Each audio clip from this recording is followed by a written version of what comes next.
ಅಮ್ಮ ನನಗೊಂಥರ ಮುಜುಗರ ಆಗ್ತಿದೆ. ನೀವು ಬನ್ನಿ, ಒಟ್ಟಿಗೆ ಕೂತ್ಕೊಂಡು ಊಟ ಮಾಡೋಣ. ಅಯ್ಯೋ ನಿನ್ನ ಅತ್ತೆ ಕೈಯಲ್ಲಿ ಬಡ್ಸ್ಕೊಂಡು ತಿನ್ನಕ್ಕೆ ಮುಜುಗರ ಯಾಕೆ? ನಿಮ್ಮ ಜೊತೆ ಕೂತ್ಕೊಂಡು ಊಟ ಮಾಡೋದು ನನಗೇನು ಹೊಸದಾ? ಯಾಕೋ ಇವತ್ತು ನಿಮ್ಮಿಬ್ಬರನ್ನ ಕೂಡಿಸಿ ಊಟಕ್ಕೆ ಬಡಿಸ್ಬೇಕು ಅಂತ ಆಸೆ ಆಯಿತು. ನಿಮ್ಮನ್ನು ಹೀಗೆ ನೋಡ್ತಾ ಇದ್ರೆ ಸಾಕ್ಷಾತ್ ಲಕ್ಷ್ಮೀ ನಾರಾಯಣರನ್ನೇ ಒಟ್ಟಿಗೆ ನೋಡಿದಷ್ಟು ತೃಪ್ತಿ ಆಗ್ತಿದೆ. ಅಮ್ಮ, ನಿನ್ನ ತೃಪ್ತಿಗಿಂತ ಬೇರೆಯವ್ರನ್ನ ತೃಪ್ತಿ ಪಡಿಸೋದ್ರಲ್ಲೇ ಜೀವನ ಪೂರ್ತಿ ಬದುಕ್ಬಿಟ್ಟಿಯಲ್ಲಮ್ಮ. ಪೆದ್ದ ಒಬ್ಬ ತಾಯಿಗೆ ತನ್ನ ಮಕ್ಕಳು ತೃಪ್ತಿಯಾಗಿರೋದಕ್ಕಿಂತ ಸಂತೃಪ್ತಿ ಬೇರೆ ಇನ್ನೇನೋ ಇದೆ.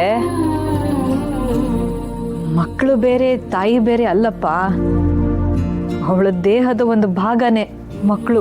ಹಾಗೆ ನೋಡಿದ್ರೆ ಪ್ರತಿಯೊಬ್ಬ ತಾಯಿನೂ ಸ್ವಾರ್ಥಿನೇ.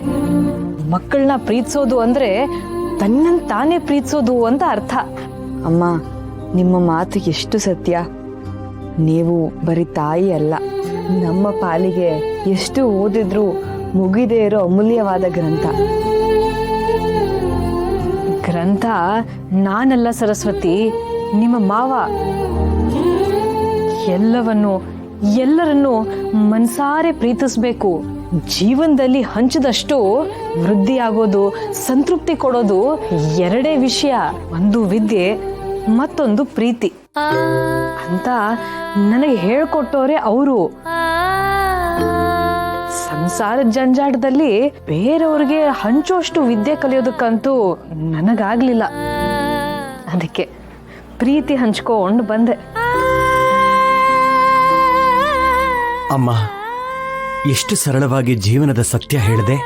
ನಿಮ್ಮ ಈ ಸಮೃದ್ಧವಾದ ಪ್ರೀತಿಯನ್ನ ಪಡೆದ ನಾವೇ ಪುಣ್ಯವಂತರು.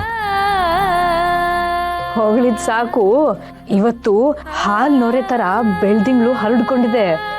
ಮಜ್ಜಿಗೆಯಲ್ಲಿ ಬೆಣ್ಣೆ ಮುದ್ದೆ ತೇಲ್ದ ಹಾಗೆ ಚಂದ್ರ ತೇಲ್ತಿದ್ದಾನೆ. ಊಟ ಮುಗಿಸ್ಕೊಂಡು ಇಬ್ರು ಅಂಗಳದಲ್ಲಿ ಮಲ್ಕೊಳ್ಳಿ. ಸಂತೃಪ್ತಿ ಆಗೋ ಅಷ್ಟು ಚಂದ್ರನನ್ನ ನೋಡಿ. ಚಂದ್ರನ್ ಹಾಗೆ ಹೊಳೆಯೋ ಒಳ್ಳೆ ಮಗು ಹುಟ್ಟುತ್ತೆ. ಊಟ ಮಾಡಿ.